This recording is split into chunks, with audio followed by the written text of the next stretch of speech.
Welcome back to the PMU Entrepreneur Bible. You've made it to chapter 6, and if you have come this far, then you know that you are accelerating your PMU career now.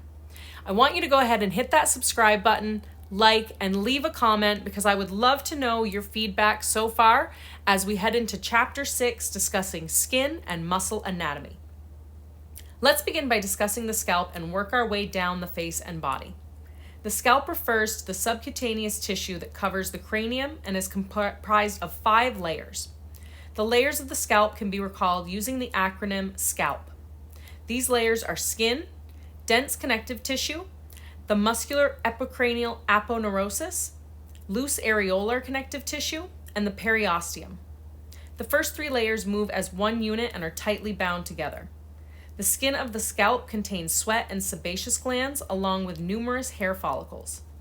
The connective tissue between the skin and the aponeurotic layers is composed of dense collagenous connective tissue between the skin and the arteries, fascia, and nerves.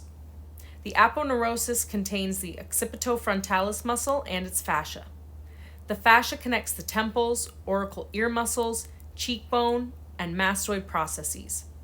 The frontalis muscle is instrumental in moving the eyebrows and forehead and creates facial expression through the innervation of cranial nerve 7. Loose connective tissue creates a sponge-like layer that forms a subaponeurotic compartment that enables free movement of the top 3 layers of the scalp across the pericranium. It also contains emissary veins. The periosteum contains the external surface of the skull where the fibrous tissue knits into the sutures of the bone. Understanding the scalp structure will help you create a more realistic mapping of the client's new hairline for scalp micropigmentation, or SMP. With the anatomy of the periorbital region, let's discuss all about the globe of the eyeball. The eyeball and the eyebrow are connected with soft tissue at the junction of the frontalis and the orbicularis oculi muscles that overlap the bony supraorbital ridge. The eyebrows usually extend further laterally than medially in relation to the eye and are wider and thicker medially. It is useful to divide the eyebrow into 3 parts: medial, central, and lateral. The hairs in the medial part or the beginning of the brow are oriented laterally, while those of the central part are oriented superolaterally. The transition between the middle and lateral parts is less frequently visible. Some syndromes have unique patterns or aberrations in one or more of these brow areas, including innate brow patterns and sparse patchy brows. The eyebrows sometimes are referred to as the supercilium. There is a wide variation in interorbital distance and in the placement of the canthi or tear ducts. You have a medial and lateral canthus on both the inside corner of the nose and the outside corner of the eyeball that we call tear ducts. The eyelid is a fold of skin and its subcutaneous components that cover the anterior globe or eyeball. The upper lid is bound by the soft tissue overlying the inferior border of the bony supraorbital ridge and inferior to the lid margin. The lower lid is bound by the soft tissue overlying the infraorbital rim and superiorly by the lid margin. A crescent-shaped crease on the upper eyelid represents the location of attachment of the levator palpebra muscle that connects the orbicularis oculi muscle. The upper eyelid extends superiorly to the eyebrow, which separates it from the forehead. The lower lid extends below the inferior orbital rim to join to the cheek, forming folds where the loose connective tissue of the eyelid is juxtaposed with the denser tissue of the cheek. The upper eyelid crease is generally 8 to 11 millimeters superiorly to the eyelid margin. The eyelid margin spans 3 to 5 millimeters around the border of skin where lashes grow and the conjunctiva meet and include the meibomian gland. The nasal jugular fold runs inferiorly and laterally from the inner canthal region along the depression of separation of the orbicularis oculi and the levator labii superioris, forming the tear trough. The malar folds run inferiorly and medially from the outer canthus towards the inferior aspect of the nasojugular fold. The open eye presents a palpable fissure a fusiform space between the lid margins that is 28 to 30 millimeters in length and about 9 millimeters in maximal height. The natural curvature of the upper lid is created by the static shape of the tarsus combined with the adaptation of the lid to the curvature of the eyeball globe.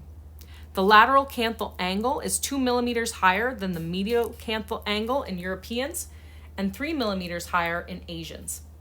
The distance from the medial canthus to the midline of the nose is approximately 15 millimeters. The palpable fissure is the area between the open eyelids where you can see the eyeball. The skin on the eyelids surrounding the palpable fissure is the thinnest skin on the body at 0.05 to less than 1 millimeter thick. The nasal portion of the eyelid skin has fine hairs and more sebaceous glands than the temporal aspect, making this skin smoother and oilier. The transition from this thin eyelid skin to the thicker skin of the eyebrow is very evident as you move towards the outer eye above the cheek. The subcutaneous tissue of the eyelid skin also consists of loose connective tissue, making it different from the skin of the rest of the face. The orbicularis oculi muscle is one of the superficial muscles of the facial expression and contracts under the muscle through fibers extending into the dermis. The muscle may be divided into orbital and palpable parts. The palpable parts of the eye can be further divided into the preseptal and pretarsal portions. The palpable portion is used for blinking and voluntary winking, while the orbital portion is used for forced closure of the eyeball. Facial nerve innervation is from the temporal branches and from the zygomatic or cheek branches of the facial nerve. These nerves are oriented horizontally and innervate the muscles connecting face and scalp. The orbital nerves extend in a wide circular fashion around the orbit and works with the other muscles to create facial expression. The muscles responsible for facial expression have a curved origin, and the medial orbital margin are attached to the supromedial orbital margin. Maxillary processes of the frontal bone, medial palpable ligament, frontal process of the maxilla, and inferior medial orbital margin. The fibers from this medial origin sweep around the orbital margin in a horseshoe fashion. The muscle fibers extend superiorly to intermix with the frontalis muscle and corrugator supercilii muscle, laterally and cover the anterior temporalis fascia, and inferiorly covering the origin of the lip elevators. Another important structure of the eyelids are the meibomian glands. This collection of approximately 25 sebaceous glands create a visible gray line when you lift and open the posterior eyelid margin along the upper and lower lid. The meibomian gland secretes lipids that form a superficial layer of tear film to protect the eyes from drying out too quickly. It's important to never tattoo the meibomian gland or below, because you may damage the glands that secrete oil that result in being able to lubricate the skin and the eyes with tears. Let's leave the eyes and move south to the lips, but we're going to have to do that in a part 2.